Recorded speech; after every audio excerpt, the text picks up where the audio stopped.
Welcome back to Squawk Box. This morning, inflation has affected many aspects of the economy, but small businesses are being especially hit hard. Joining us right now to discuss more is John Hope Bryant, Operation Hope Chairman and CEO. There's also some news around the company that John is the CEO of, Promise Homes, and we're going to get to that in just a moment. It's exciting. But, John, we've been talking about inflation, the impact of inflation, whether the Fed and the administration have been behind, what they need to do about it.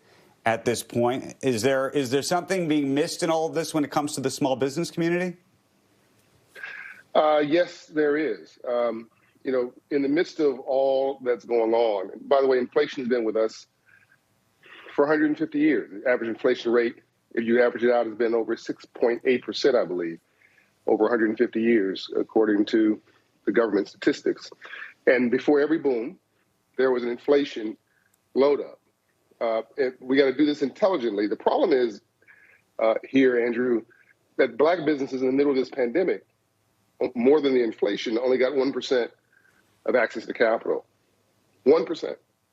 So you have, on the one hand, you have this conversation of the great, resignation, but without recognizing that there's a 38% increase in black businesses over that same term during the pandemic.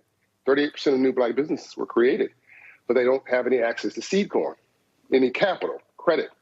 And as Tony Ressler once told me, new civil rights is low cost of capital and credit, access and opportunity for all. So I think that is inflation is a big deal and affects those at the bottom of the pyramid the most. But when I was coming up in my first business as a young man, and I had an 18% credit card, I wasn't focusing on the inflated interest rate of the credit card.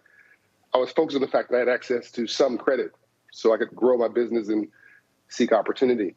So I think we have to attach this through several landing ramps and recognize that, as I keep saying, we're at war. We're at war with the virus. And very much like after World War II, we're going to need a lot of tools to combat this war and to encourage small businesses like mine and others to rise so we can contribute to this GDP. But John, the question is, do you think that there's not enough cap? I mean, the flip side of this, and I don't mean to question it, but it appears that the world is awash in liquidity in a way it hasn't been in a very, very long time. Yes, but if you hang around 9 broke people, you'll be the 10th. So those who have the capital have probably too much of it. And those who don't have the capital don't have enough of it. And you operate in concentric circles, or in circles, but those circles don't connect. And a lot of this is relationship capital, Andrew. How do I know you? It's a relationship. How do I know Joe and Becky? It's a relationship. How do I know Tony Ressler? It's and Andrew and Michael Arrighetti and Clayton Wyatt and all these people. It's a relationship. And that relationship accesses, amongst other things, capital. How do I know Henry Kravitz? And all these things that turns into deals and transactions started with a relationship. That's one of the reason I really bemoan people say, oh, we can just live on the internet. We can just Zoom all day. No. If you know somebody already, you already have a business relationship, you can Zoom all day because you're not selling anything. But if you need to sell something, which is most people in America, you actually need personal interaction. So the magic of an in-person meeting, we got to get back to that at some point, is for many people everything. So yes, access to capital. There's $7 trillion during the pandemic washing around, but it washed right over black folks. Black folks have been doing so much for so long, almost doing nothing, everything with nothing. Go ahead. What's the policy prescription, though? Policy prescription should be, thanks for asking, financial literacy for all, because it's not just about the money, right? Because you can give $1 million to a homeless guy, he'll be broke in 6 months if that's all you do. So you have to train people up into how to take care of that money and what it means, because as you know, making money and building wealth are two completely different things. So financial literacy for all, internships right out of high school, apprenticeships for those who are already in the workforce who wants to retrain for a new job.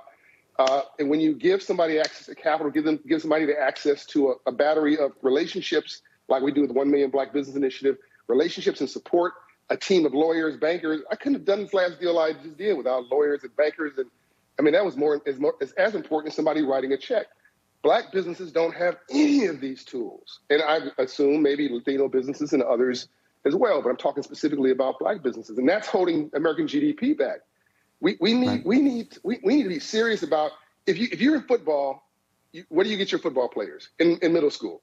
Basketball players, middle school. If you're in Canada, you know who your NHL stars are in elementary school. But we don't farm club business people in this country, but business is driving the largest GDP in the country. We don't farm club people at a young age. I love that idea, John, of farm clubbing and the value and importance of relationships. You have a deal this morning to tell us about, and I think in large part it was a function of the relationships that you were able to create and develop. Yes. So I'm told, I'm not sure if I should be happy about this or sad, but I'm told that a $200 million facility that we were able to secure from Barings to close a $120 million acquisition of one of my companies, the Promise Homes Company, is, according to Black Enterprise Magazine, the largest access to capital transaction for an African American in single-family real estate ever, and one of the largest deals for Black folks in business in the last decade as far as access to capital. So this $120 million deal and this $200 million facility from Barings, and thank you, Barings, for doing this, but all that was relationship capital. Yeah, I mean, I had to perform. I had to be good. I had to hit my numbers. And I had to have a business plan that worked. But I also had to have access, and I had to have the right relationships. I had to get in the right doors. The new movement's out in the streets, civil rights so much, but the sweets, civil rights. And that's what this deal is about. The beautiful part about this, Andrew, is multi-stakeholder. Every client got financial literacy available to them for free, and did that through Operation Hope. We pay Operation Hope to do it. We give it for free. 2, minority businesses were prioritized for contracts for plumbing, electrical, landscaping, roofing, lighting, et cetera. And 65%, Andrew, of all contracts went to Black and women-owned businesses. I'm so proud of that. That's renewable philanthropy, man. And then the last part is you get to rent a home. And the other part of it, congratulations, you're taking some of those profits and giving it back to Operation Hope. Yes, and we made sure every employee get a $1,000 rainy day fund for exactly the kind of inflationary environment you're talking about, where people got too much money in their money. So every employee at Operation Hope, my nonprofit, got $1,000 from my for-profit. We can all do this. Business you can be a capitalist and not to be a jerk. You can do well and do good at the same time, at scale. John, we want to congratulate you. We're up against a hard break. It is great to see you. Hope to see you in person very, very soon. Thanks. Thank you, Andrew. God bless you.